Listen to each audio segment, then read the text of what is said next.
Okay, good morning. Welcome everyone to this morning's, or wherever you are in the world. I don't know what time it is, but if you're in New Orleans, it's still morning here. This is our online cooking class. We are the Goldring Center for Culinary Medicine. For those of you who know us, this will be repetitive, but for those of you who may not know us, we are the teaching kitchen for Tulane University. So we teach medical students about nutrition through hands-on cooking classes, and we do the same thing for our friends in the community as well. So we've been doing these online classes since July of last year, and today's lesson is going to be all about roasted chickens. We've got some other fun stuff on the side as well. Your chef today is Chef Katie. If you've been on our classes, you know her, you love her. She's our wonderful family program coordinator and our, main community class instructor at GCCM. Just real quick before I turn it over to her to get started, sometimes I don't say all of the little housekeeping things on these classes, but I just wanted to mention, if you're less familiar with all of the functions and capabilities of Zoom, if you look in your upper right-hand corner, you'll see a box that says view. If you keep that on gallery view throughout the class, I do think that'll be the best option because I'm going to be spotlighting Chef Katie and her cutting board so that everybody gets the best view of that during class. Also at the bottom, you have your options to mute yourself, unmute yourself. If anybody, is anybody cooking along this morning with Chef Katie? All right, maybe not. Maybe we got a lot. I know my plan is I have a chicken in my fridge right now. I'm going to do mine later because I'm going to try to pay attention during class while Chef Katie's doing it. And I'm going to do mine later this afternoon for my dinner tonight. So hopefully y'all will think about, if you're not cooking along, doing it later on. If you do feel like you want to unmute yourself to ask any burning questions, feel free. The other option is you can write your question in the chat box. That should be down in the center of your screen at the bottom. I keep my chat box up the whole time, so I'll be there to field any questions, pass them over to Chef Katie so she can answer them for you if we have anything that comes up during the class. All right, so let's see. I'm gonna go ahead and spotlight Chef Katie here, and I'm gonna turn it over to her to get us started this morning. All right, hi. I also would like to remind folks that it is a voting day here in New Orleans as well. So I will be, once I get all of my children returned to me, I will be taking them to the polling place, which also means chasing them in circles in the polling place. But I do think they look forward to my family coming. Or either that or they're like, oh, here they come again. So I want to let you guys know what order we're going to be doing things in. I'm going to start with the buttermilk chicken. I pulled mine out of the refrigerator about an hour ago, but I want to show you guys here on my cutting board cam what it looked like in my house. So I have this Ziploc bag. It's on a plate. I love to reuse Ziploc bags. So I do want to warn you for this recipe, what I did was I put some water in it first, and I made sure that I didn't have any holes in my Ziploc bag because that makes quite a mess. And even on the plate, you probably would have had a mess in your fridge. So I always test my reused Ziplocs first. But I've got my chicken in here.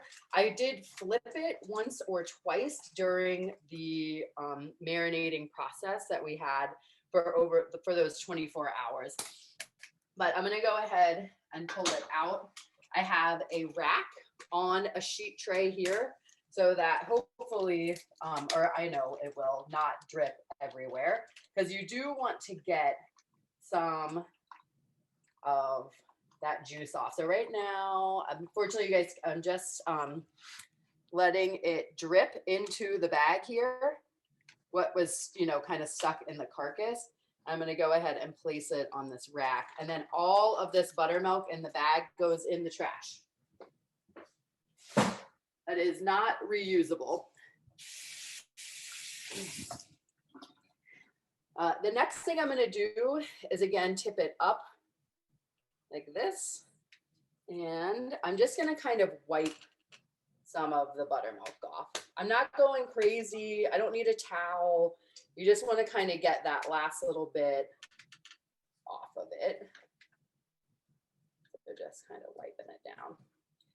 I did trim the tips off of my wings here. So I just have the riblet and the drumette here. And of course, I will show you guys what I do with my tips. If anybody can guess, I put them in my freezer and save it for stock.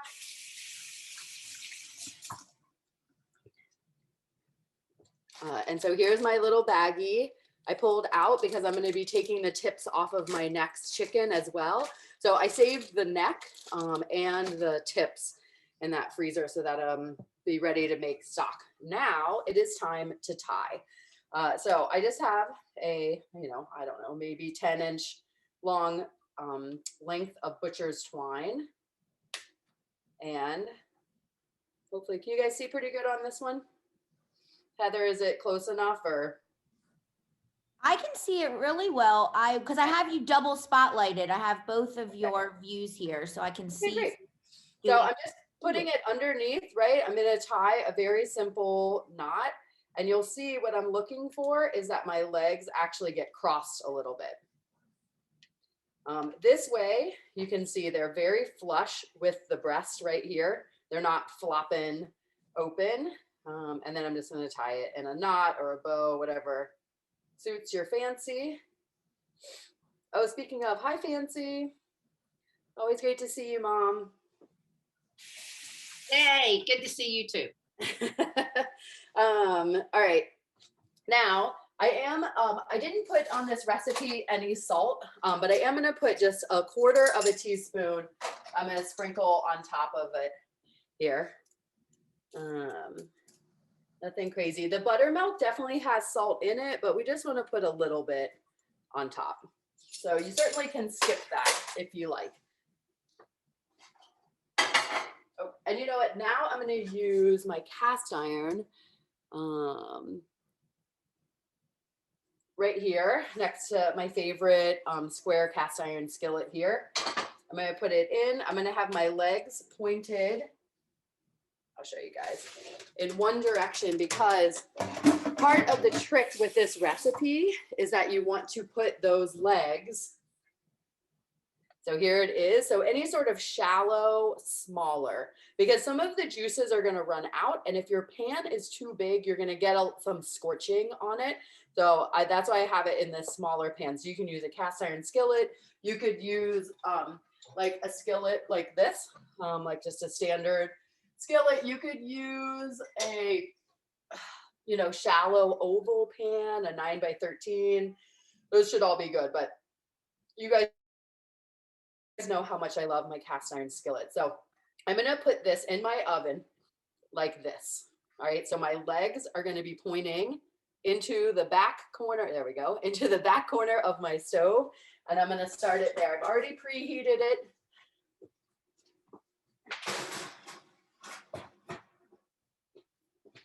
Okay, so in the oven it goes. And then the next thing I would like for us to work on, we're gonna get our beets in the oven. So I've got my beets here in this colander. I washed them. They're a little bit wet, which is good because that little bit of moisture is gonna help them cook a little bit better too. So I'm gonna put them into this metal bowl. And then let's see how much oil and salt I gave us. So we got 2 teaspoons of oil. And this oil is just, again, going to help keep them moist so that they do create a little bit of steam. And we get a teaspoon of kosher salt. I'm actually just going to do a 1/2 teaspoon or less than that even, only because, guys, my beets are very small. I don't know if you can see how small my beets are. They're from my favorite little garden in town. They're called River Queen Greens. I pick up my produce every week from them.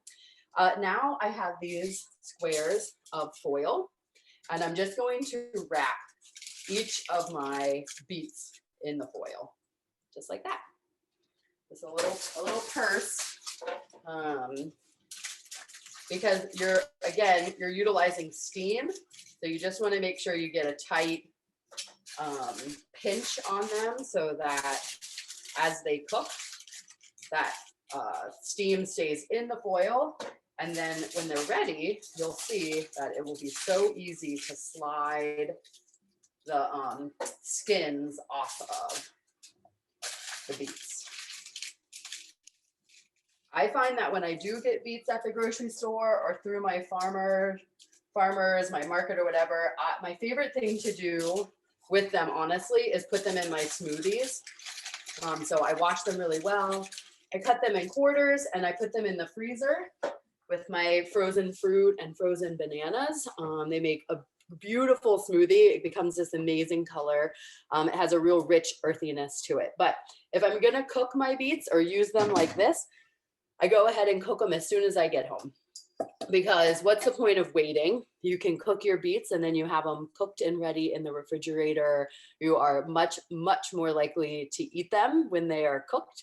Another way I also love to eat beets is grated, more of like a julienne, so like a very thick grate. And I just toss it in a vinaigrette and let it hang out in that vinaigrette for about a half an hour. Then they get like, it's almost pickled, salad dressing-y, you know, and then I use it on salads, on top of sandwiches. So I'm a big fan of beets, if you can't tell. All right, so I've got all my little purses here and I'm just gonna pop it in the oven with my chicken. Jeff, we've got a couple of questions for you Great. about the beets. So Fancy Nancy wants to know, do you have to wrap them separately? Yes. Yes, okay, that's easy. And then Elaine is making a comment, which I think a lot of people feel this way. She says she really doesn't like beets. She thinks they taste like dirt.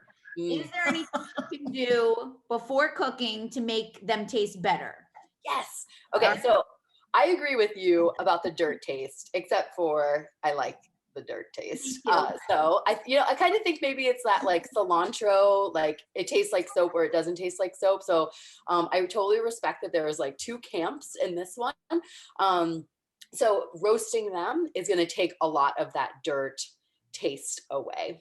So that's step one, I think, is this baking them in the oven.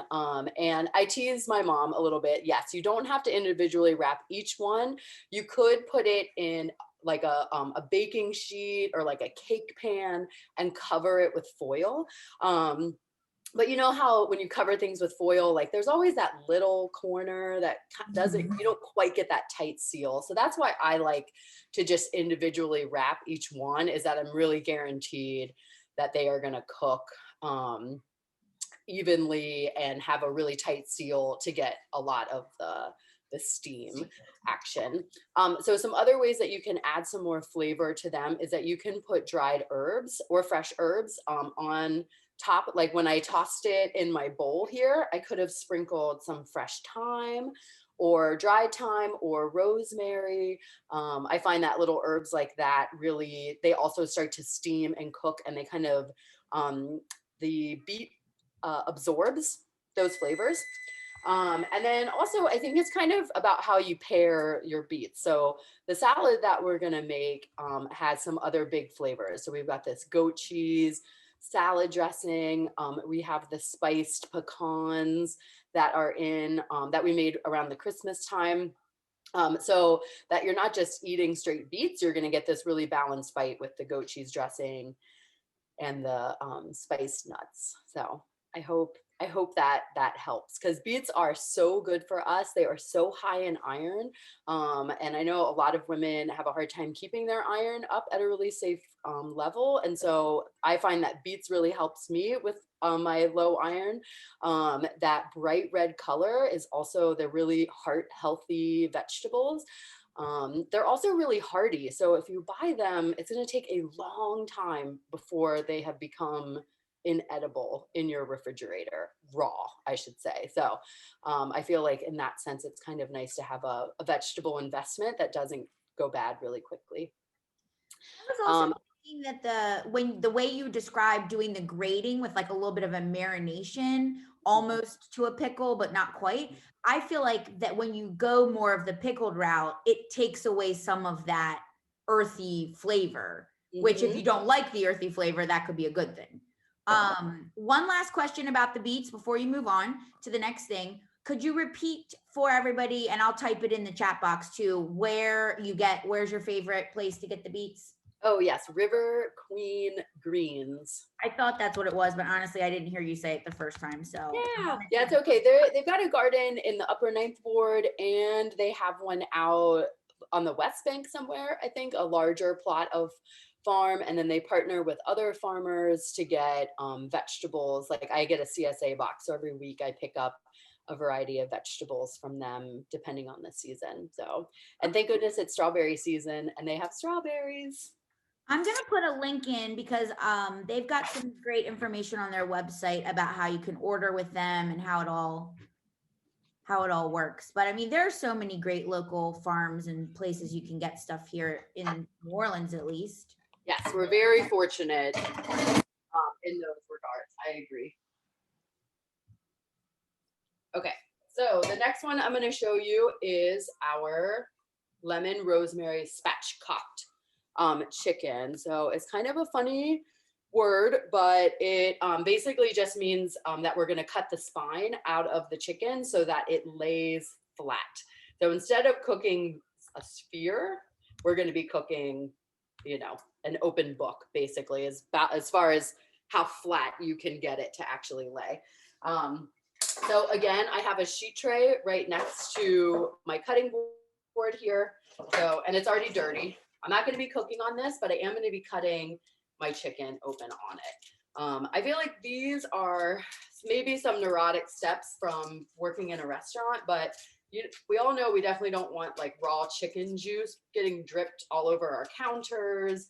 I know that when I'm not teaching a class, my clean dishes are usually on this counter, and you don't want to get it on that. And so I just tend to do things over these trays because, you know, there's always some liquid in here. And so it's nice to be able to have a place for them to drip out. So I'm just going to try to get the last bit of that liquid out of there. And then there's always a little surprise inside. Oh, I got shorted. It's a bummer. The other one I had the it had the heart and the kidneys. It didn't have the livers because Bell and Evans sell livers separately. So they take all the livers out of the whole chicken. Because But I have to say, people go are more inclined to buy livers, I think, than they would buy hearts and yeah, whatnot. Yeah, it's true. But I'm bummed that the neck isn't in there so that I can save it for my stock. But I am gonna cut off just this. It's called the wing tip, just this little guy here. It tends to burn, and it's not exactly a piece of chicken that we're all like gnawing on, but it's great for stock. So I'm gonna put it in my little Ziploc bag I have over here. I think in the recipe we mentioned that you can tuck them under, but I really like the idea of cutting it off because I'm like you. I'm always thinking about like, oh, if I do that, I'll have, I'll be ready for stock making. Mm-hmm. And it's like, you're like, just like you said, you wouldn't eat that part anyway. So why leave it on? Yep, I agree totally. All right, so now what I'm gonna do, this is my breast side that I have up here. I'm gonna flip it over because this spine right here is what we're working for. And I'm sure you guys noticed too that it looked really easy the way I trimmed off. And that's because I look for where the joint is, right? Once you get familiar with chicken, they're all the same. Duck, turkey, they all have very similar joints that you just want to feel for with your knife or your scissors. And it makes cutting a lot easier when you think about the bird instead of just kind of going and hacking at it. I also have these fairly heavy duty Messermeister brand. I'm pretty sure these were my husband's from culinary school. But good heavy duty kitchen shears are going to make a big help in this. Although I've pulled it off with my IKEA scissors too. So, all right. So now I'm just going to go in and cut I'm gonna start on the right side of my chicken. And again, I'm kind of peeking in here to be like, oh, okay, so here's where that bone is so that I can cut around that. And then I'm definitely gonna save this back for my stock. All right, so there is the backwards. I'm gonna flip it over. I'm just gonna do the exact, or rotate it and then do the exact same thing as just cut that spine off of the other side.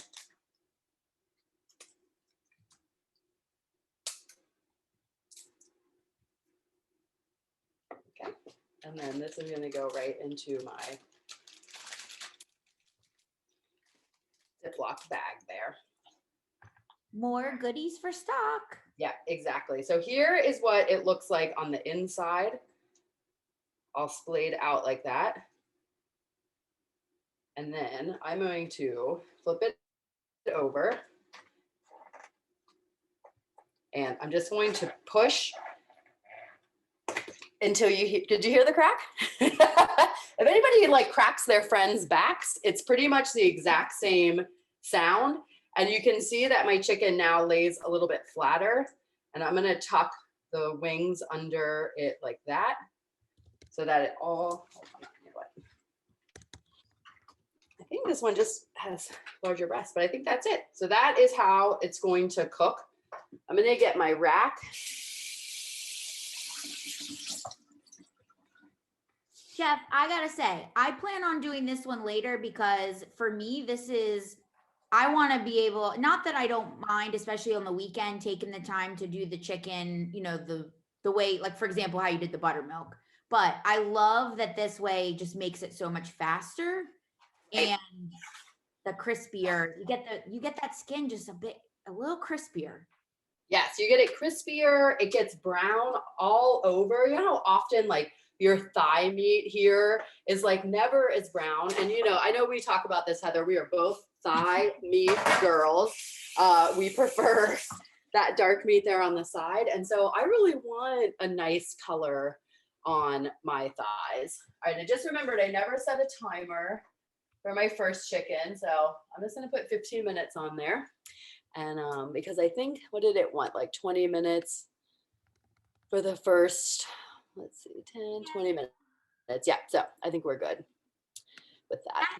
Now, I did want to ask you about that recipe because it's a lot of specifics with the turning it and the way you put it in, but I'm guessing that it's like that for a reason. Yeah.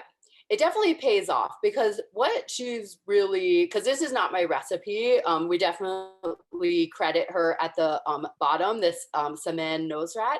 And actually, if anybody watched Mochi and Waffles, the new Michelle Obama Kids Kitchen series that's on Netflix, she is the first chef guest that they have on there, but she does this because that back corner of your oven is the hottest, and by having your chicken start in the hottest part of your stove is going to help that buttermilk really dry out really well, which also means you're going to get a nice brown color, a good caramelization on your chicken, which is another thing that I talk about here a lot, is that brown is the color of flavor. And so for whether it's vegetables or meat, that's what I'm looking for, is like a nice golden brown. I also really love leaning towards the almost burnt level of brown on certain things. So, depending on what it is I'm cooking, some things I really like a dark, rich amber color, and you're just really gonna get a lot more flavor from it. All right, so now I've got my chicken on this rack. I'm just gonna move it over here to the side so that we can make what we're gonna be slathering all over our chicken, which is our rosemary lemon mixture. I am gonna use this bowl that I had the beets in because I already do enough dishes around here. So the first thing I wanna show you guys is our zest. I just want to show you a little reminder because I do think, I do like to think I zest the best. So we got a whole lemon here. And my trick for zesting is that I make sure that my microplane or zester has slid all the way to the edge of my bowl so that when I'm pushing my lemon on it, my zester doesn't go sliding, right? The lip of it is gonna rest here onto my bowl. And then I make this turning motion when I'm on the zester. So I'm gonna start, it's like a head to tail kind of movement as I'm moving forward. And then that way I get a full strip. You get as much zest as possible. And notice I'm only doing it one time, and then I'm rotating it in my hand. You guys see, oh, it is always so tricky for me to get the. Wait, no, it was good before. Oh, there we go. Okay. It's just when you think too hard about it, I guess. I know. Start moving it. Okay. Hi, mommy. Hi. Oh, there's my daughter. Oh, she's over. Oh yeah, hi. Yeah, she's got Jessica's. She's over with Jess. Yep. Yeah. Mommy, do you have like a bucket? Do you have a All right. I like to squeeze right through my hands. This means I'll just catch all the lemon juice that's there, or lemon seeds, I'm sorry.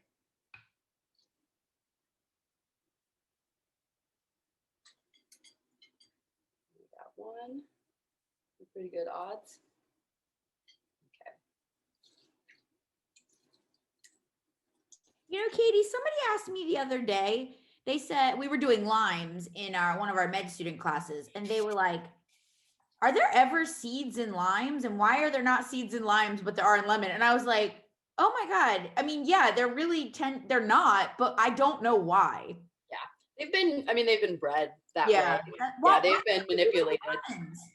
I mean, limes tend to have, why they haven't done it to lemons, it may have something to do with like grafting them. Fruit trees to me are an amazing species. There's a beautiful book out there called Oranges that this, was like a newspaper writer, and he went to Florida to just do like one article on oranges, and he ended up staying for like months and learning all sorts about like the orange juice process and like what all of these fruit farmers in Florida go through to get this, to grow the oranges. If you plant a citrus seed, whether it's grapefruit, lemon, orange, you have no idea what's going to grow, which I thought was the most amazing thing. Like, just because you plant a lemon seed does not mean a lemon tree is going to grow from that. And then there's a big science about like how you make it grow what you want it to grow, and it's pretty magical stuff. That's really interesting. I'm into this citrus for sure.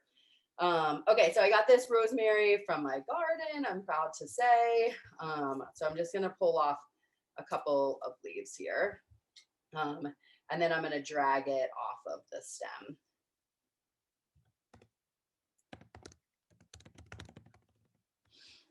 How are my friends doing that are cooking along? I know there was at least one person that said they were cooking along. Yeah, I think it was Emily. Okay. Emily, feel free to let us know how it's going. And if you're not cooking everything, that's also fine too. I mean, yeah. Chef, do you want to explain sort of our thought process behind why we're doing 2 chickens? Oh, I think we just talked about how like a lot of people tend to buy rotisserie chickens at the grocery store. And rotisserie chickens tend to have a lot of salt on them. They've been marinated. They're also suspiciously cheap, which makes me think that they're not using like the most top quality, local, organic, or anything along those lines. Chickens. And so I just really wanted to give people 2 really approachable ways. One that, is literally just buttermilk and you put it in the oven. But another one that also involved a real technique. I feel like the spatchcock is, again, it sounds kind of tricky, but it really isn't all that difficult, and it's really easy to do at home, and it cuts your cooking time in half. And that I think is makes a huge difference, because a lot of us think like, I don't have time to cook a whole chicken when I get home from work. So using this method, you could, but then certainly you can treat both of them as you would if it was a rotisserie chicken, right? You can adapt it to be put in any sort of recipe, whether you're making tacos or chicken salad, you know, or just having the chicken itself for dinner. So I felt like I really, I think it's like a valuable thing to know how to cook a whole chicken and not be intimidated by that. I got lucky. Whole Foods chickens were on sale, so I only paid $10 versus $16 for these organic Bell and Evan farm chickens. So I like to, that's when I roast a chicken, is when I see that the chickens are on sale. Because I don't have $16 to spend on a whole chicken.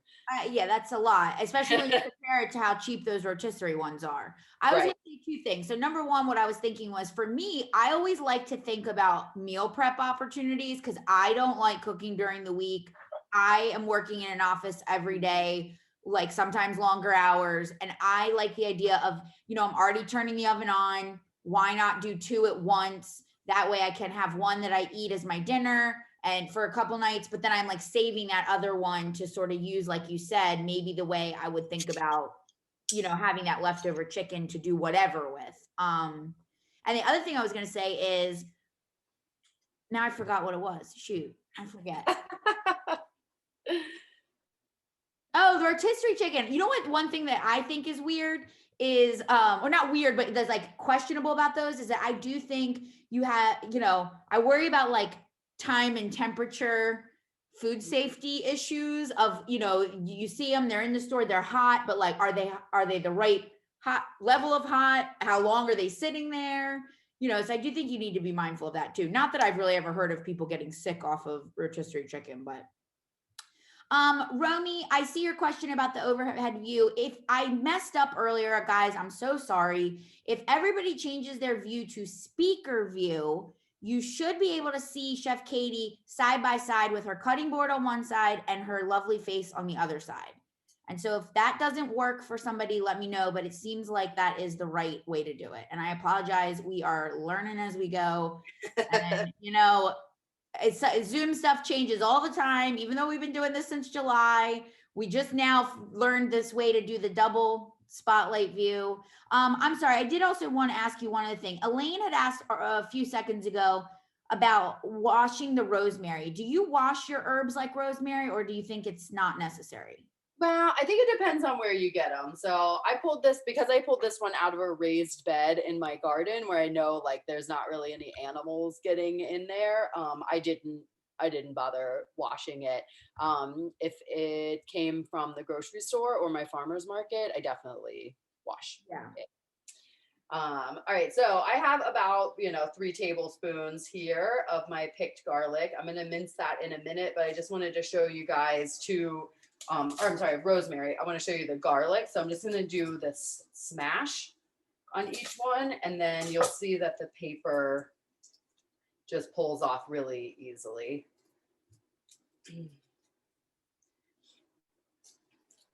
And then today I'm actually going to use my garlic press. I do, certainly I try to encourage people to just cut and not like go out and buy tools and stuff, but I have kind of come to terms with the fact that this cutting board is the #1 cutting board in my house. And so I can never quite get the garlic out of the wood. And so sometimes I'll be eating like a piece of fruit or like a piece of toast or something that's touched it. And I'm like, why does this taste like garlic? So I've been trying to refrain from chopping so much garlic, but I'm just going to press these.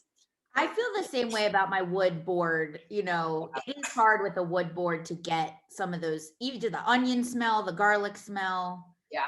I considered one day, like maybe just doing like a Sharpie circle to be like, you can only cut garlic on this one corner. But then that also seemed like not the coolest thing to do to my wood cutting board is draw on it like that. So this is the compromise. Yeah. And honestly, I mean, look how fast that was. Yeah. Did it right. Fast and much faster, honestly, than if you used a knife. So yeah. And I do think sometimes like I do really like the texture that comes from mincing garlic, but for this on this chicken, I don't think I'm losing any great detail.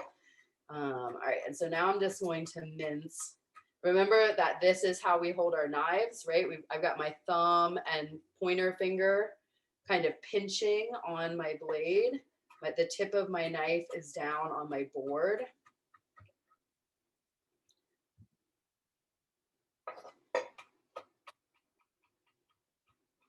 And you pivot.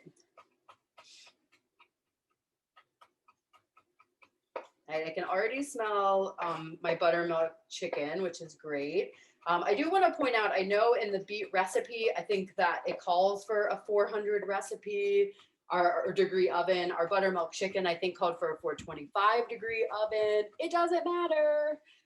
You can cook your beets in that 425 and like everything's going to be fine. So, you know, sometimes things, I feel like, you know, error on the side of the chicken. I think the chicken would not do as good in a lower oven, whereas your beets will be fine in a higher oven. So, all right, so rosemary is in.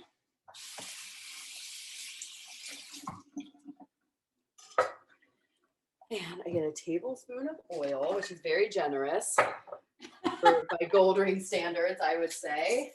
I was gonna say, wait a minute, that's not generous for Katie standards, but probably generous for GCCM standards. Yeah, I will say, like, measuring my oil and paying attention to that was probably one of the first and biggest things that when I started working for Goldring, that I implemented that in my own home, because like it's true, you use 3 to 4 times more oil when you just freestyle, you know, drip it into your pan. I agree. Same exact experience for me. Yep. So it's like you're saving money, you're saving calories, because I know I've said this too. Like, I want my calories from like dessert or like some chocolate. Yeah. I don't want it from just oil in a pan that ultimately I didn't even need. Right. Like if I'm going to eat calories from fat specifically, I personally would rather have like a little bit of like nice butter on a piece of bread versus like extra oil in my pan, like you're saying. Yep. What kind of olive oil did you use just then? Oh, yes. So this, I recently, we were in Houston and I got to go to my favorite grocery store called Central Market.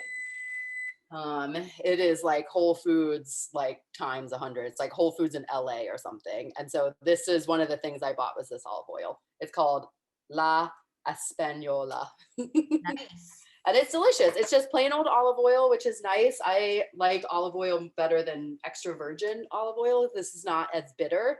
And it also is a super cute can. Look at that. Like there's like this lady on it. I mean, how do you resist that, you know? We have a question actually so Emily's working on her salad. She has a question about the dressing. So she doesn't have apple cider vinegar, but she has red wine and rice vinegar. Which would you recommend as the closer / better option? Ooh. I was thinking rice because it's probably a little more mild in flavor than the red wine. I worry that the red wine will make the salad dressing a very unappetizing color. True. That would be my greatest concern, is that you'll get this kind of pinky hued salad dressing, which I don't know is the most flattering. So I would go with that rice wine. Just be careful if it's seasoned or not, which means if it has sugar in it or not. It could add a little sweetness that you might want to compensate. You could also use lemon juice. I was thinking like citrus, maybe. I would actually go with that. If I had to make that choice between red wine vinegar, rice wine vinegar, or lemon, I would go with the lemon. All right, great. Thanks. That help? I hope it helps. Let us know, Emily, if it doesn't help or if you need anything else. Okay, I'm gonna, it's time to rotate my, the buttermilk chicken, but I'm gonna let you guys see it on my cutting board camera, just so you can see how it's progressing. Yes, I'm very interested to see this. I've never seen it before.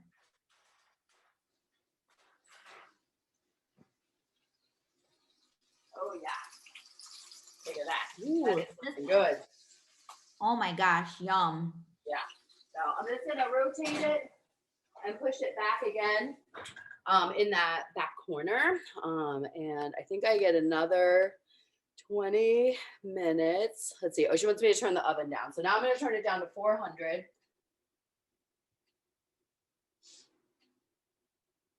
And I'm going to give it 10 more. This is a great weekend recipe because it does have a lot of things. You gotta be, turn the oven down, turn it around, put it in just so. It's a little finicky. Like for me, I would not be fooling with this during the week, but I will definitely do this on a Saturday or Sunday when I can like make it a fun, enjoyable. Yeah. Well, and I mean, not to discount it, but I do think, I mean, you're only rotating once and turning it down. And I found this on the and as you guys saw, like, I mean, does that chicken not already look beautiful? And it's only half cooked. And that is so that buttermilk is doing two things. So it tenderized the meat because of the acid that is naturally occurring in the buttermilk. So when we cut into it, you're going to see it's going to be like juicy and tender, and like the texture of the breast meat especially is going to be really pleasant, not like dried out at all. And then for our skin, the sugar that naturally occurs in milk and dairy is where we're all, and the fat that's in the buttermilk is where we're really seeing that beautiful brown color. And then I also really love this recipe because it doesn't, unlike the rosemary lemon, it doesn't have any one particular flavor. And so you can go in so many directions. You can pair it with all different things if you're just having chicken that night, or if you're making chicken tacos or chicken salad or putting it, like shredding it on top of something, you're not kind of cornered into this one flavor profile. You have other, you can really add different seasonings to it after it's cooked. Okay, so now I've got my salt and my pepper and my oil and my garlic all in my bowl here. And I'm just going to rub it all over. I see here in my notes or in the recipe that it actually has you like cutting some of the breastplate, it looks like, a notch into the cartilage and the bone that runs down the center of the breast. I didn't do that. I noticed that. That was a instruction from like the old OG version, the old version of the recipe. But I noticed that you didn't have to do it, which I thought when I was typing it out, I was like, this is hard to explain verbally, but I love that you just were like, whack. Yeah, you just pop it. I think some of why it's there is because I do think people are very tender with their food. They don't really want to manhandle like raw chicken, especially. So I think if you go into it with that kind of fearlessness and just think about cracking a friend's back, it's like the same, just that one pop. That's all you need, and you've got it laying flat here. So again, I'm just going to use my hands to smear this all over my chicken. You're definitely going to want to get over here on the wings. I'm definitely going to flip it over too and shove some up into the skin. So I'll show you that step in a sec. But this is the other nice thing about working on this rack is that, I don't have like chicken juices all over my cutting board. It's a little more contained. Chef, while you're working on that, we have another question. It's relating to the spiced pecan recipe. So we have Worcestershire sauce in that. Yes. And Teresa's wondering if she doesn't have any Worcestershire, do we have a recommendation? Yeah, she could just use soy sauce. I was thinking soy sauce too. Yeah. It'll be a little bit of a different flavor profile, like if you ate them side by side, but ultimately the soy sauce is going to give you the same thing of like a little saltiness and a little umami that I think would be just as delicious in this recipe. All right, so if you guys were watching on my cam, I kind of got my fingers so that I can get here into the breast and all the way down here to the legs. And so I'm just gonna pull out some of this and slide it on in there. This step probably isn't necessary, but I do really love garlic and rosemary and lemon, and I like to get my that in my chicken. And then up top here, I'm just gonna do the same thing as make like a little pathway. This guy's here to me. There we go. A bit of a fight.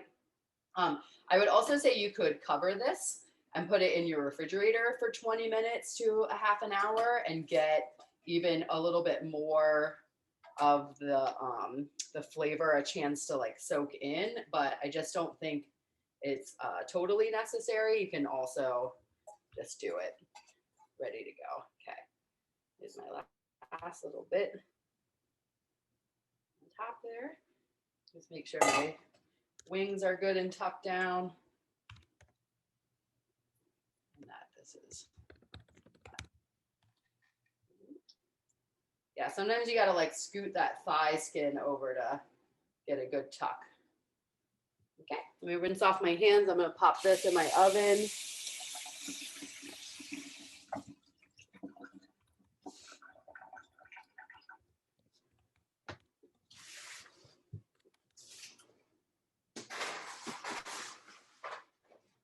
This one I also put as far back in the far right-hand corner of my oven as possible, because same idea. It's gonna work a little bit better in the hottest part of your oven. Okay, so let me clean off my cutting board here real quick. And we're gonna move on to our salad dressing. And then hopefully it'll be perfectly timing to pull our chicken out so we can see it finished. And I can demonstrate the beets should be done about that time too. Now, certainly, again, my beets were really small. So keep in mind, I feel like the ones in the grocery store are more the size of like a baseball, and mine were the size of a golf ball. So just, your cooking time is gonna vary in that sense. Yeah, I got some in my fridge. I'm gonna do those too because I'm like you, I love beets. Yeah. And I like having stuff like that made to throw in to whatever. Mm-hmm. And the raw beets in the vinaigrette that I talked about, that'll last in your refrigerator for 5 days at least. And I know this for a fact because I did it and then I forgot about them. And we ate them the other night and they were delicious. They were even better, more pickled. They still had a lot of crunch. I did a mix of carrots, radishes, and beets because I just have an excessive amount of all of those vegetables in my home. And so I'm always kind of, looking for different ways to prepare it for my kids so that they're not just like, carrots again. Okay. I might try. My kids love carrots. I'm grateful. I might try that. I have like some bigger beets. Maybe I'll do like a couple roasted and then do a little bit of your shreddy method.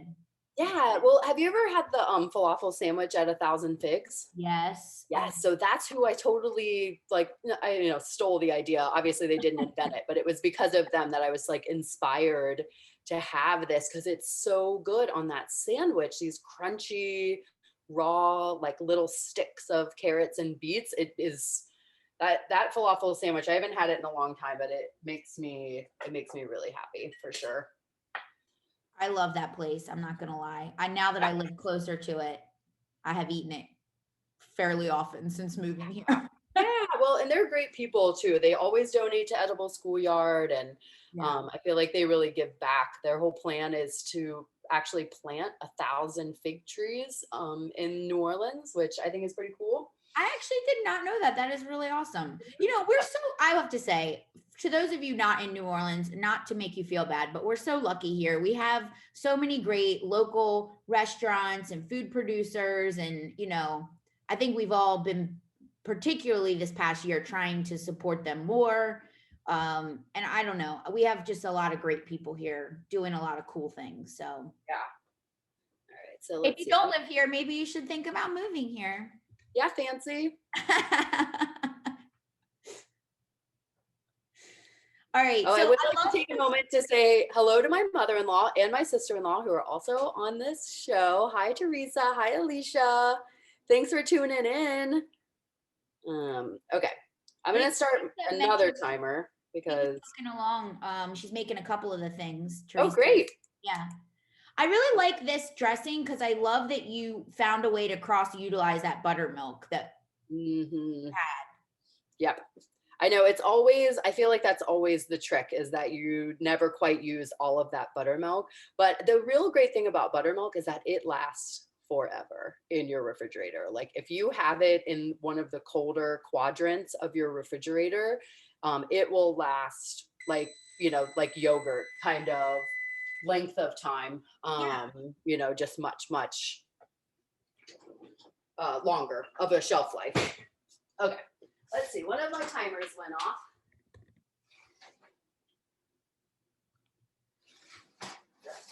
I'm gonna check my beets first here and see how they're doing. And so here they are in my tray. I have a fondue set that I've maybe only made fondue twice, but this is my favorite tool to check and see if something is cooked all the way through. So my fondue forks get a lot of use, just not actually for fondue. Ooh, yeah, so see, it went in super easy. So my beets are ready. I'm just gonna leave them on the tray in the foil and let them cool down a little bit. And then I'll show you guys how to clean them off. And now I'm gonna pull out my chicken.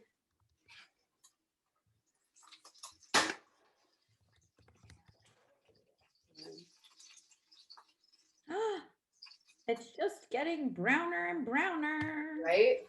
I mean, it's looking really good. So I'm gonna test, I just had my meat thermometer. Here we go. So I do have a digital meat thermometer.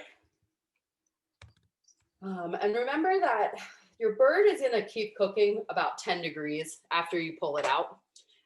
And then where you really wanna test is over here on the thigh area. And you wanna get close to the bone without actually touching the bone. Oh yeah, so I've got 177 for that. And then we'll just do another quick side in the breast here.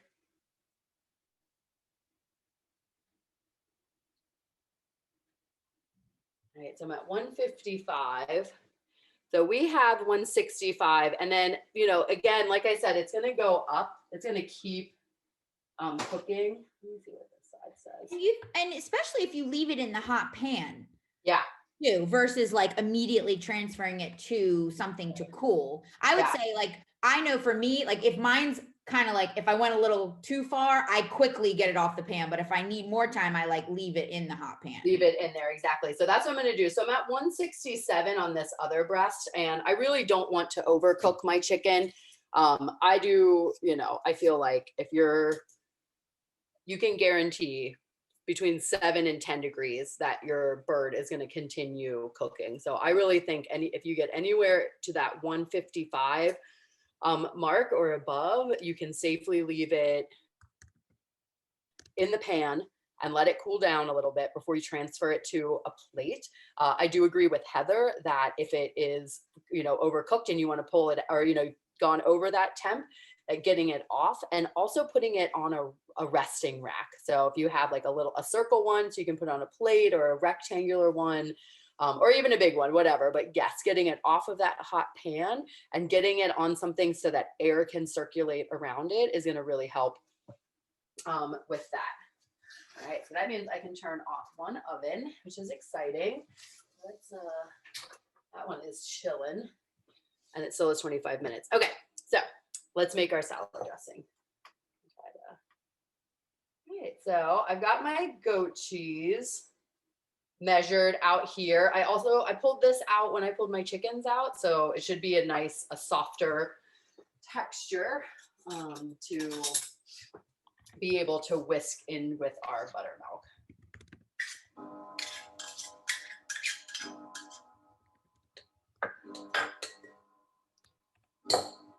And then I've got my buttermilk measured out here. Now you'll notice in my recipe, I said, you know, that you're going to add a little bit of water.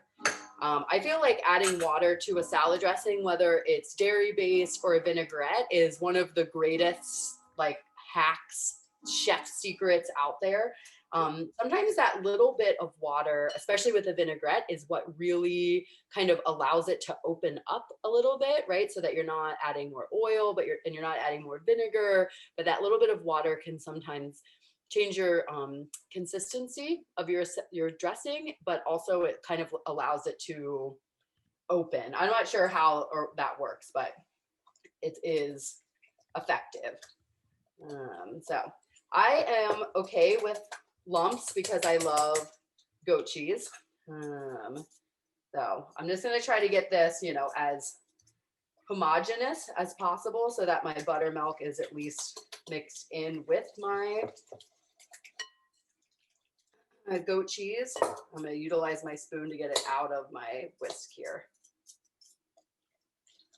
And I really kind of love that the woman cooking along doesn't have all the ingredients. I feel like I have given people permission to make substitutions and not run out to the grocery store and buy a bottle of vinegar because a recipe calls for a tablespoon of it. So I hope others I have empowered as well to find substitutions like that.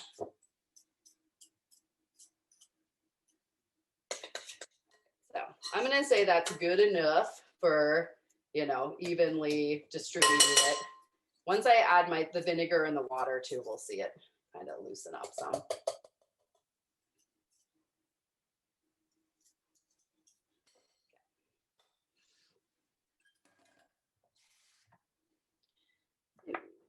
Let's see what we've got here.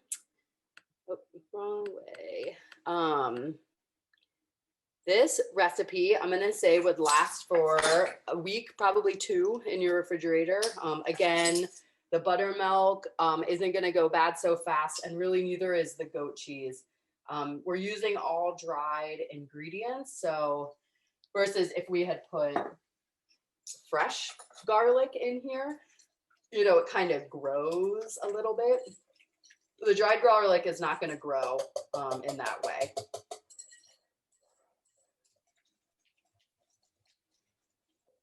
I'm going to go ahead and add my little bit of water. I just reused my container that had my buttermilk in it.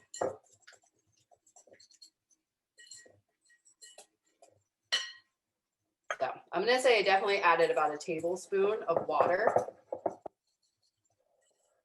And you can see, right, it's now this, it's always a good sign when you can see your whisk marks in it, right? Because that's, I think, a pretty good texture. But that one, I feel like, is really up to you. If you like a runnier one, you could add a little bit more vinegar or some lemon juice or some water to balance it out. I also really love that this dressing is something you could not buy in a store. This is really something unique. And I think that's just speaks to how you can make so much when you make homemade dressing, you can do so much more than anything you can ever buy in a store. Yeah. And it's really not difficult. Yeah, making dressings is so easy. They are so much more inexpensive. And it's how many ingredients do we have here? 8. Because we all know that even the simplest of vinaigrettes at the grocery store have far more than 8 ingredients in them. And I'm also realizing I guess I thought I only had zest in here, but it is the zest and juice. So I know I suggested using lemon. So in that sense, yes, a little more lemon. You probably could get away with just not putting any vinegar in it, or changing adding a little bit more water. This is, again, yeah, I try to teach y'all, don't be beholden to it. Recognize ingredients for what they are. So the lemon juice and the apple cider vinegar we're looking for acid. So I feel like you can use any sort of acid. The subbing out the soy sauce for the Worcestershire sauce, that soy sauce added umami, and it also added a complexity to the nut mixture. So, you can find that in other places. You know, you'd like just have to think about what ingredients are similar in that sense. Okay, so there is that. And now we're gonna add I had 3 tablespoons of oil here. I think I'm gonna start with 2 and see how that looks. This is what happens when you design recipes and you don't always test them. A lot of my recipes I test, and then some of them, you know, I don't. So I'm going to stop at that 2 tablespoons. I really think that I like how that consistency looks. But you know what I will do at the end that I always recommend everybody does is that I'm going to taste my salad dressing. So we will have a final decision at the end based on the taste. Okay, that one's looking good. All right, so I got a teaspoon of dried dill. I also get this from River Queen Greens. They do like whole fresh herbs, and it's a lot of dill. And so I have learned that I just start drying it and use it as dried dill. It lasts a lot longer. And I do love dill. I add it to a lot of recipes. I think it is a really nice herby flavor. I'm a big fan of it. My grandmother grew dill. She was really into it. She used to soak her dill seeds in vodka and then put the vodka in her pimento cheese. Whoa. Right? Let me tell you, that woman's pimento cheese was fire. It was so good. And we were like, what? How do you make it so good? What makes it so delicious? And I finally, my cousin got married and wanted it, and I was able to make it with her for the first time and actually see what her secret was. And it was dill vodka. Who would have thought? Who would have ever thought that Right? Okay. All right, so I'm gonna give this a little taste. And I realized what I left off, and I'm not sure why, is salt. So good thing we didn't use as much salt on that last recipe. I don't have to feel so bad. I'm gonna just do a half a teaspoon. That seems legit, right, Heather? If I had remembered to add salt, do you think for this amount of dressing, a half a teaspoon is fair? I would have Maybe a done a quarter? quarter, but I'm really salt. You're more liberal with the salt than I am. And It's not true. it's just honestly, it's because I've gotten used to eating less salt. And so it tastes saltier to me when I eat it. Yeah. If I go to restaurants, man, everything tends to taste salty to me. Yeah. I agree with you, Heather, for sure. But that's because it's like sugar. Salt's the same way. Your taste buds will eventually adjust when you start scaling back and scaling back. So yeah, no, it's a good point. And that's the other great thing about actually measuring. Like I did use a measuring spoon for that one. Is that you can always add more salt. You can't take it away. So I usually do try to start with less. I have this cute little spoon in my salt well that is about like a little bit more than a quarter of a teaspoon, but less than a half. And that kind of helps keep me on pace. The difference between a quarter and a half for like this serving of dressing is not a huge deal. Mm-hmm. But if you were watching your sodium, then it might be a different story. But right. Okay. At the end of the day, you're making everything from scratch. So you're already better than if you had gone rotisserie chicken, store-bought dressing, all of that stuff. Even like for something, if you bought pickled beets versus making your own little pickled beet concoction, again, you can control the salt and everything. So it's just one more reason to encourage a little bit more cooking from scratch. And I know it's not always easy to do everything from scratch. I mean, we have busy lives, even when we are in this weird time of life, but the more you can do, the better, for sure.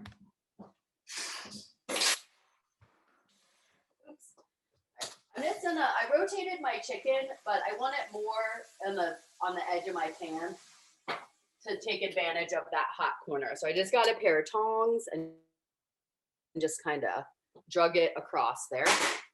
And now I'm going to show you guys our beets.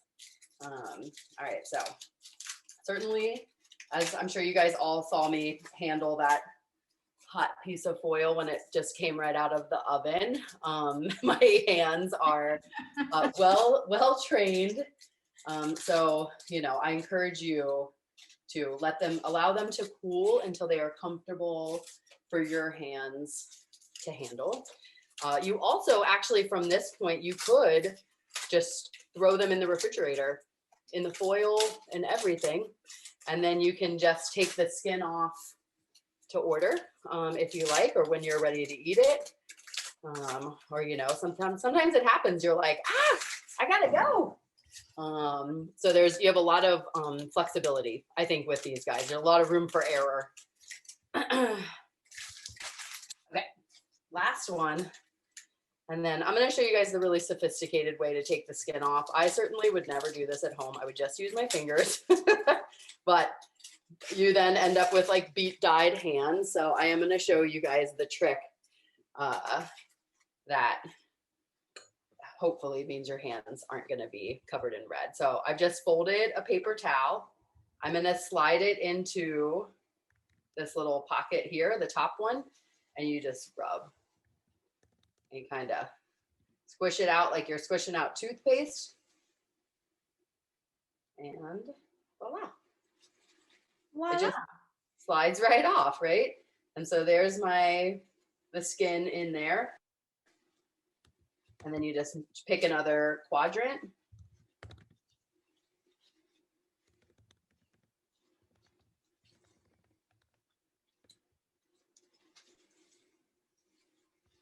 And off it comes. This also helps if they're still warm. It protects your hands a little bit. Like I can see a lot of steam coming off of them now that they've peeled off. I love how they're so shiny when the skin comes off. Mm-hmm. Well, and the nicest thing is that, peeling beets is raw beets is not very easy. Like it's kind of a pain. And so terrible. Yeah. And so I will say for my smoothies, I don't peel them. I just wash them really well. I cut them in quarters and freeze them with my fruit. I'm going to bet you're getting an extra dose of fiber there too. So oh yeah, for sure. Even better than in a smoothie to give yourself a little extra fiber boost. Yeah. Okay. So there are my peeled beets. That was easy, right? Yes. And then now it's really just a matter of cutting them to your preference. If you want them sliced or quartered, yeah, you can do little ones like this. I do usually cut off the root side so that you got these nice beets. Obviously this is going to work just as well if you're using golden beets or the like pinstripe beets. It's even funner when you have a variety of beets to pick from.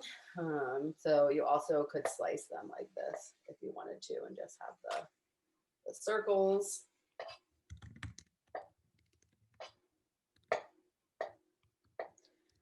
And then just like, strawberries or these beets are definitely going to stain your cutting board. So I just recommend you wash them off. I'm going to pop these in the refrigerator like this because I don't want to put them obviously on my salad hot.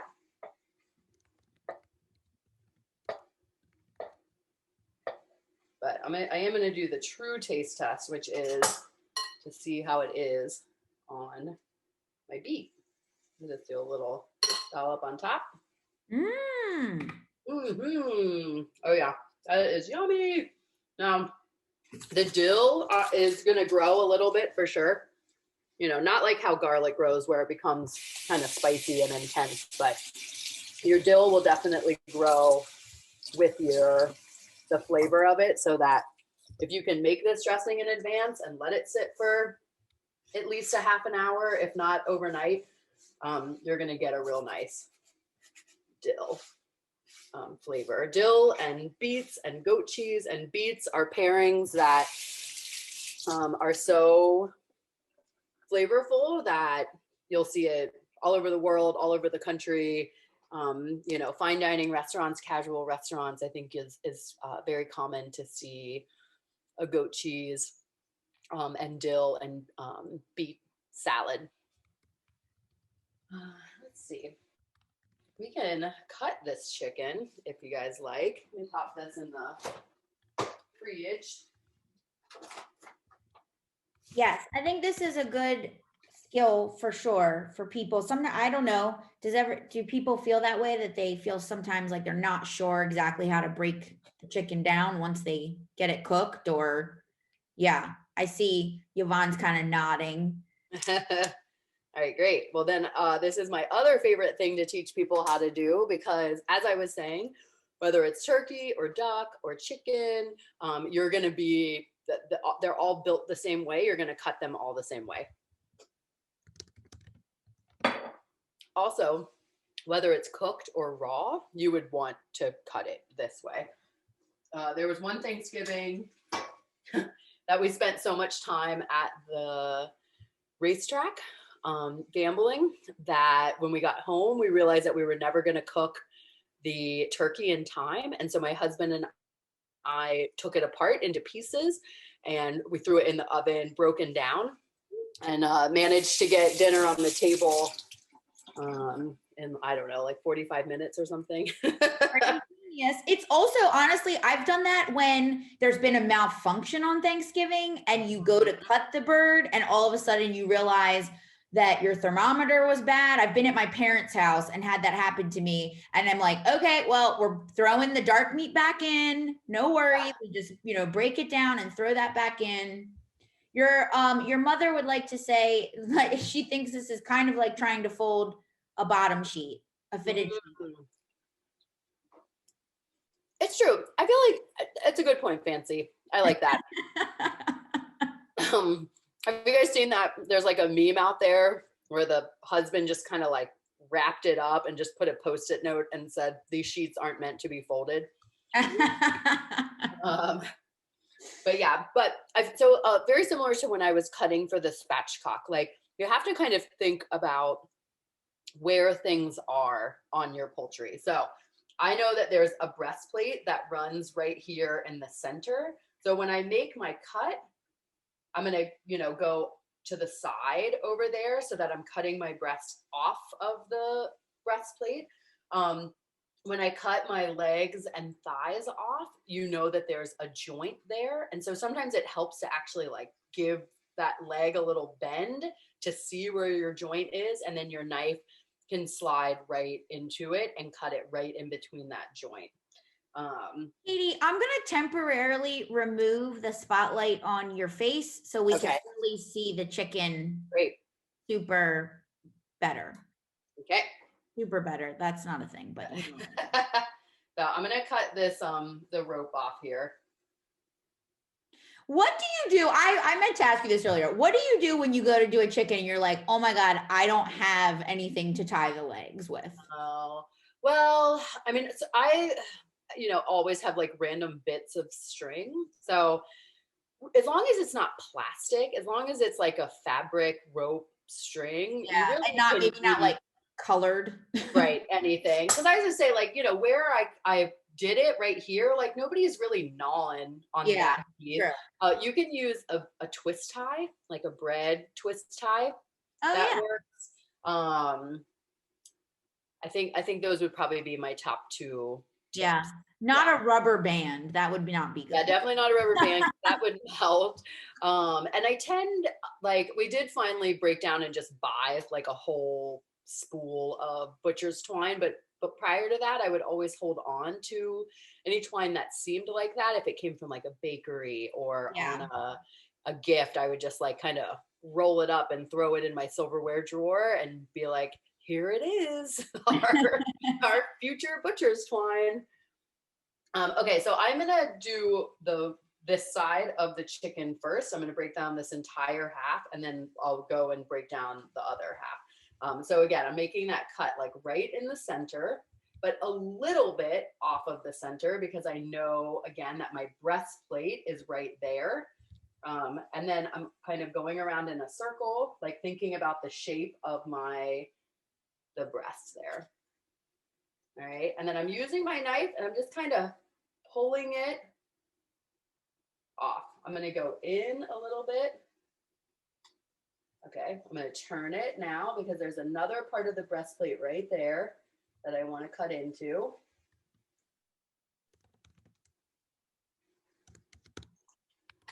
And I'm kind of dragging. I'm not trying to like cut all the way down. I'm just trying to drag so that I'm opening it up.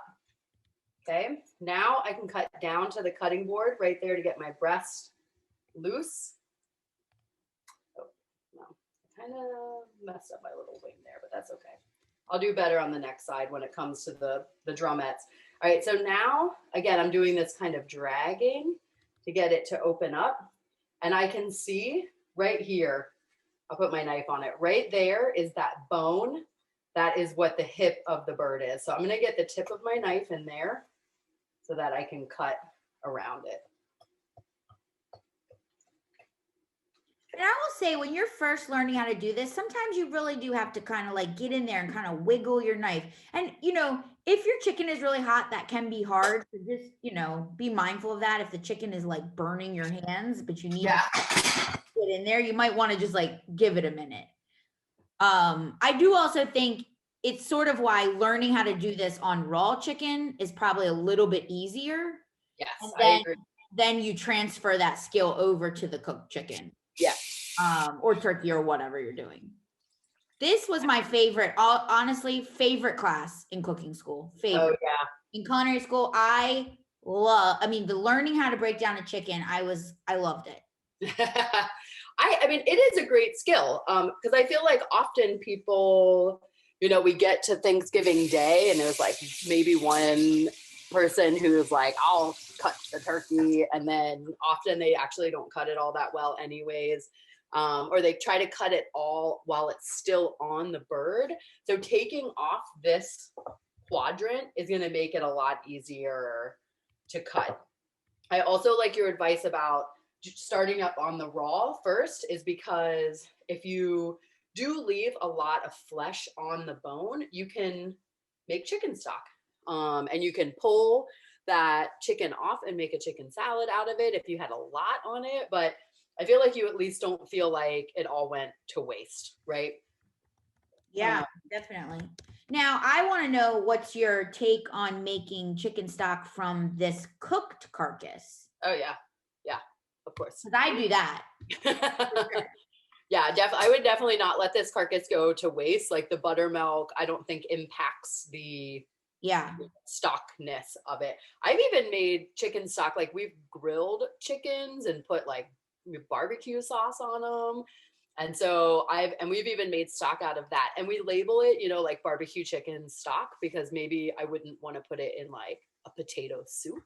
But if I was making a soup, you know, that had some strong flavors or was going to take over, where I would, you know, you're not going to notice the barbecue-ness of it, but you'll definitely pick up on the chicken-y part. Okay, so for this one, I'm going to actually show you guys what I should have showed you, which is we've got our wing here and the drumette. So the first cut I'm going to make here is just right there in the armpit. And again, I'm going to see it split apart, and I can find exactly where that bone is to cut this piece off. Now I'm going to flip it on the side. And for this little drumette here, you kind of go in at an angle, and you want to make that like circle around it, right? And again, you're going to pop it right at that joint. Ta-da!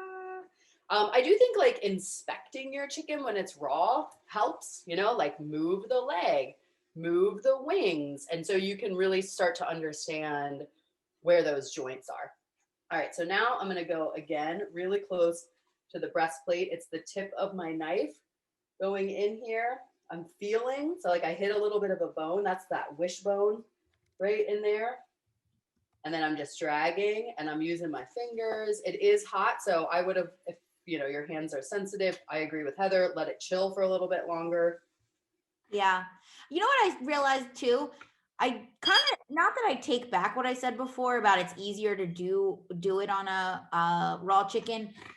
I think it's easier to learn where the joints are possibly, but the joints will separate easier on the cooked chicken. Don't you think, Katie? Yes, yes, It's I like, do agree. They have a little, if they're not, they don't fight as hard. right. And I think probably because like the collagen and the elastin has sort of, loosened all of that up a bit more during that cooking process so that it is a little bit easier to pop those joints and sort of, I know it kind of sounds gross the way I'm describing it, but Well, just remember, chicken is delicious, and that's part of why it's delicious, is because oh, it has joints and bones and whatnot. it just makes me think the other day when the med students came by to pick up some of their ingredients, they were all in their scrubs. And I said, oh, what were you doing today? And they were telling me they had a big anatomy exam. And I was like, gross. But meanwhile, they probably, I know some of them are grossed out by chicken. I get it why people are grossed out by, can get kind of weird about animal butchery, but if you like to eat animals, then, it's a part of it. So Yeah. And I think this is actually giving that animal the most respect, is that you've like learned how to cook it well and butcher it well and eat it well. absolutely. You're Yeah. showing it that you care, that it lived so that you could enjoy it. Yeah. All right. So I've got that part again. Now I'm just gonna, it's cooled off now. I can handle it and see how that bone just popped right out of there for the thigh. So I can go in and cut that off. Nice Right. and easy. Oh my gosh, Yeah. that looks so good. Doesn't it? Okay, so now I'm gonna go in and cut that skin so that we've got our breast. I'm gonna go in here at the joint. And again, I'm like looking for it, right? So I can see in here where that leg and that thigh meet up.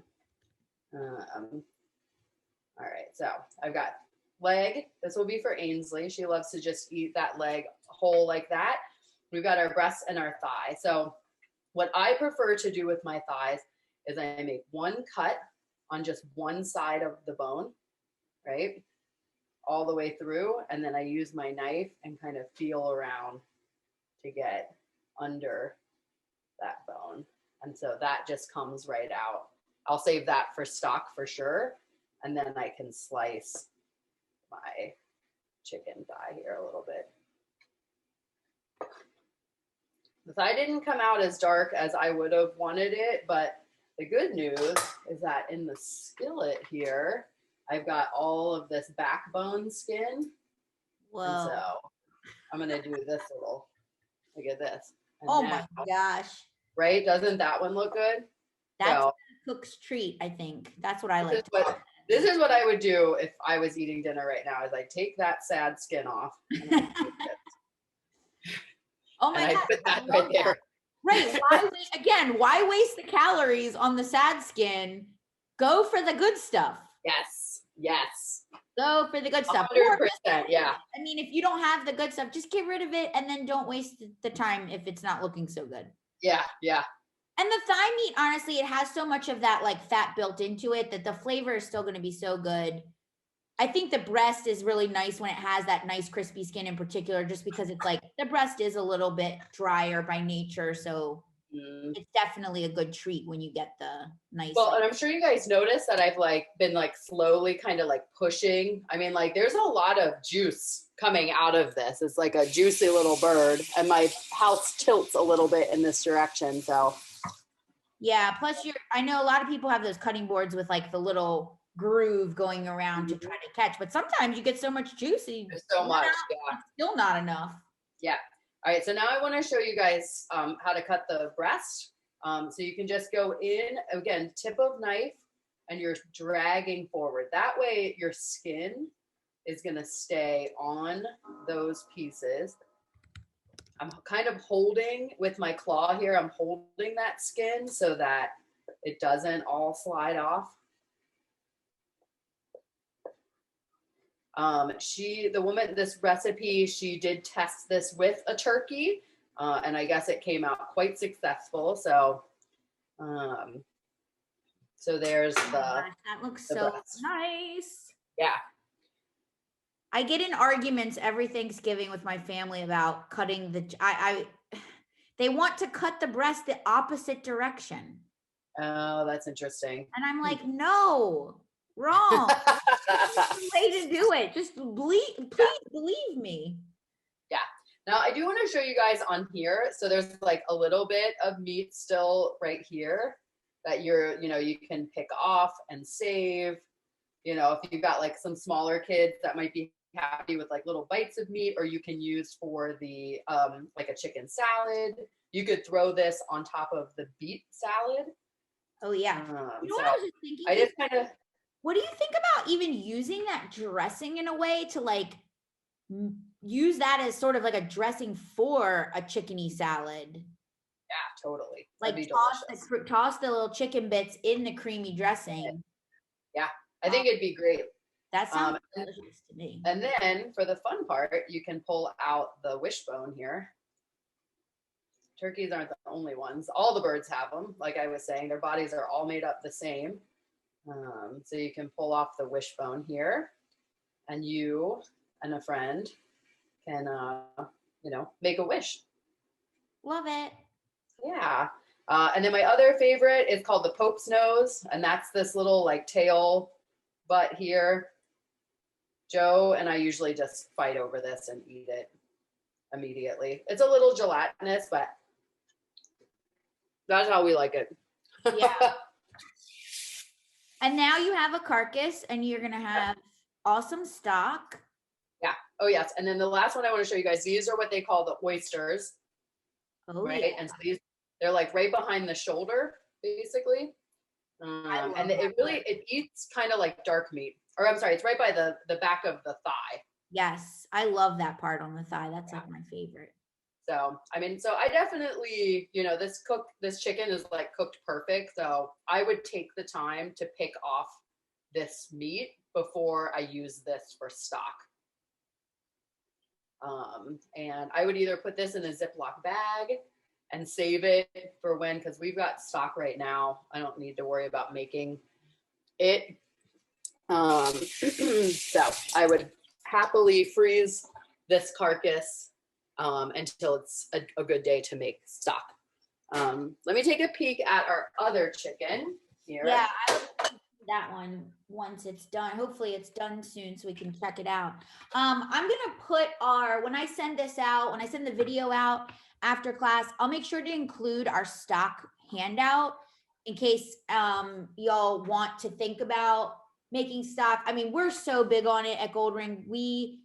I'll be honest, we haven't been making stock a lot this past year because, we don't have as much of a need for it. But when we're in our regular flow of doing constant classes, we use stock, we use homemade stock all the time. So we're always saving every little vegetable scrap that we can, gets thrown in the freezer. And then we often just stick to making vegetable stock at GCCM because, we do have people with dietary issue or, dietary restrictions, vegans, vegetarians. So it's the most compatible and like usable for everybody, but we can definitely, at home, a lot of times I'll throw the chicken in, still use all the veggies, but add a little chicken for some extra little flavor.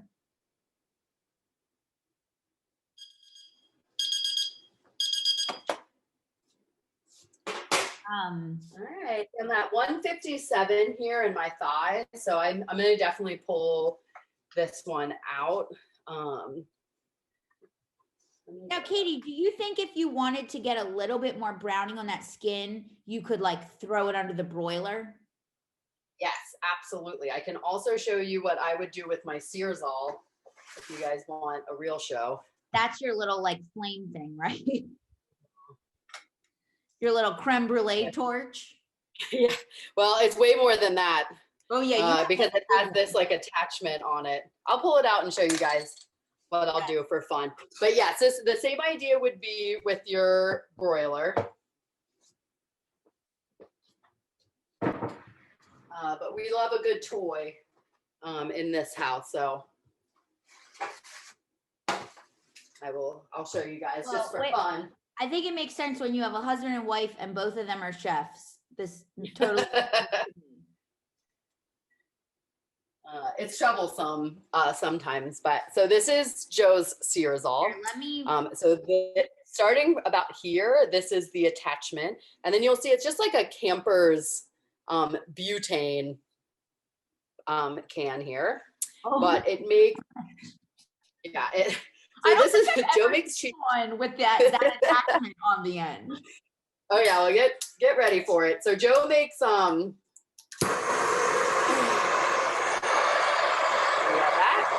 Oh wow.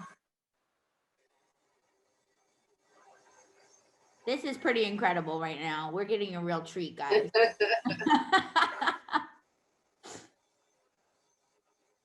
So what does Joe usually use this for?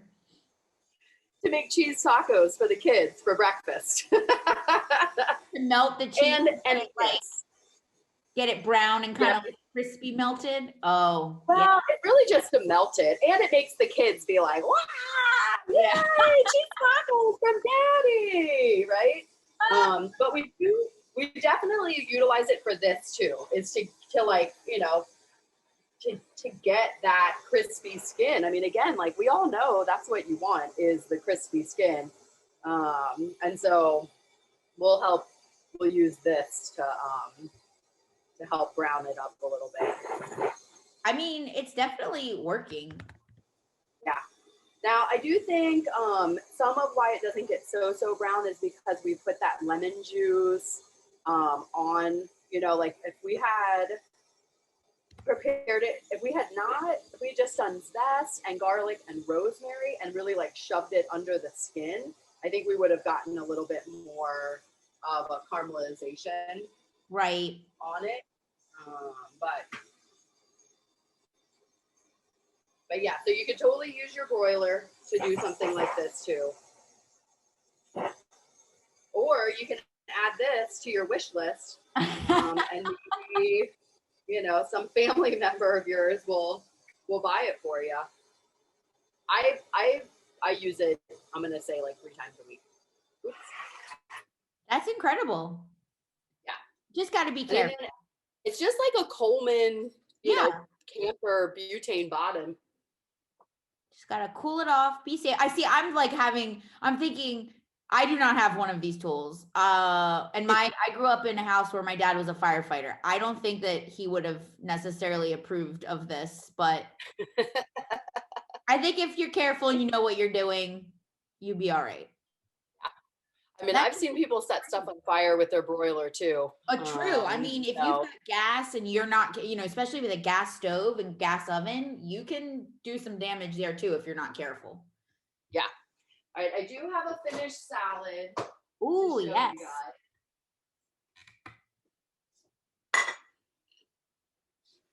I think, you know what I'm going to do, Katie? I'm going to make that spatchcock chicken later, and I might actually hold off on my lemon juice and maybe just like put the zest and the oil like you did, everything else, and then maybe I'll just decide if I want to like give it a squeeze of lemon juice after it's cooked or something. But I think I'm going to try that and see what happens. At the end.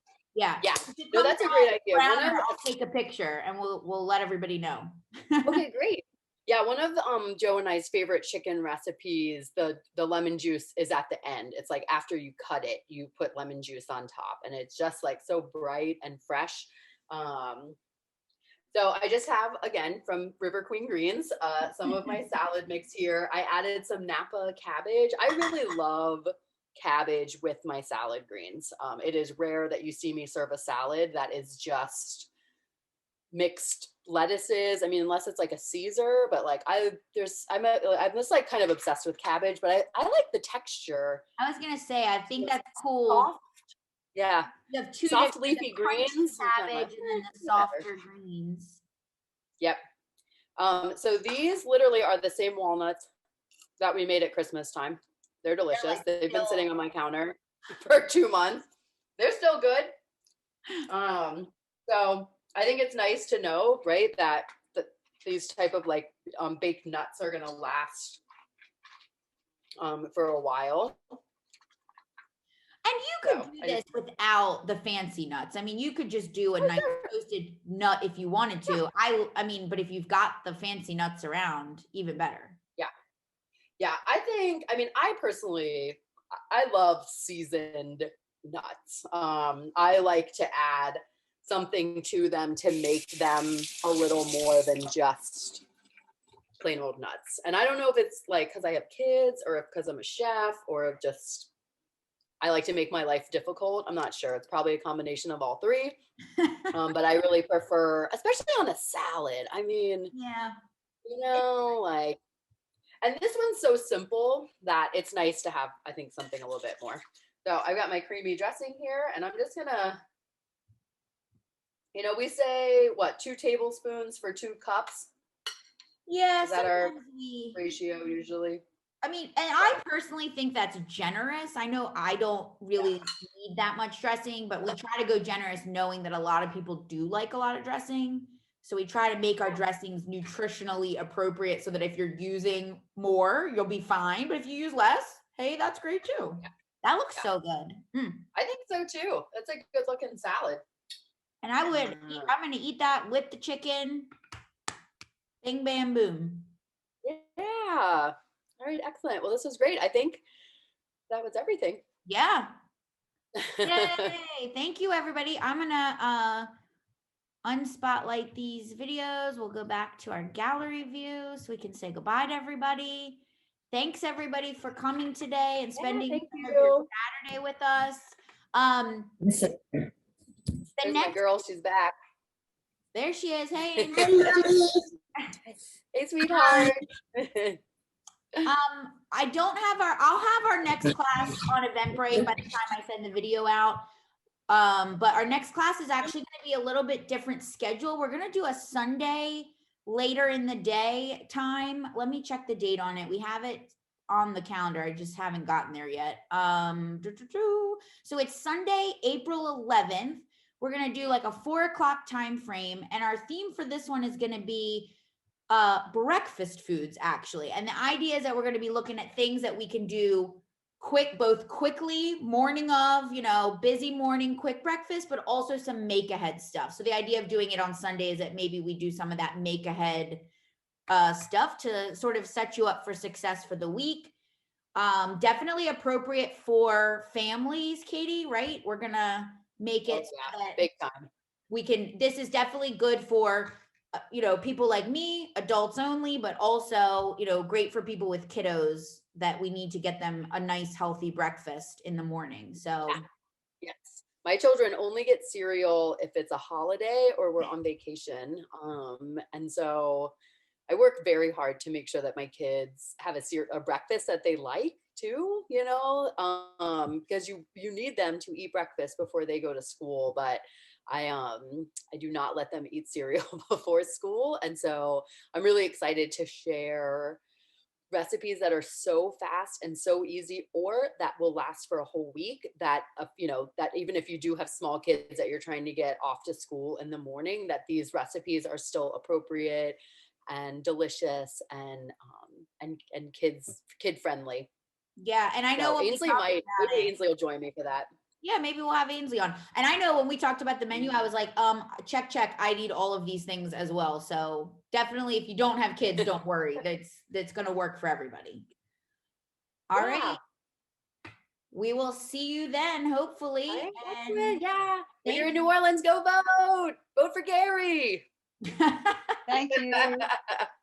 Thanks, everybody. Thank See you soon.